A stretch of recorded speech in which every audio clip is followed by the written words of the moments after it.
പണ്ട് പാടവരമ്പത്തിലൂടെ ഒരു ഓലക്കുടയുമെടുത്ത് ചെറുഞാറു നടന്നൊരു കാലത്തന്ന് ഓടി നടന്നൊരു പെണ്ണെ, കയ്യിൽ കരിവളയിട്ട് കണ്ണിൽ കൺമഷി കൊണ്ടുവരച്ച് പിന്നെ വാർമോടിയൊക്കെ വിരിച്ച് നല്ല ചേലുള്ള പാവാടയിട്ട് ആ തോട്ടോരത്തുള്ളൊരു കൈതോലക്കൂട്ടത്തിനോരത്തു നിൽക്കണൊരാൽമരത്തിൻ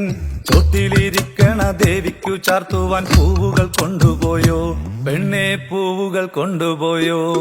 പണ്ട് പാടവരമ്പത്തിലൂടെ ഒരു ഓലക്കൂട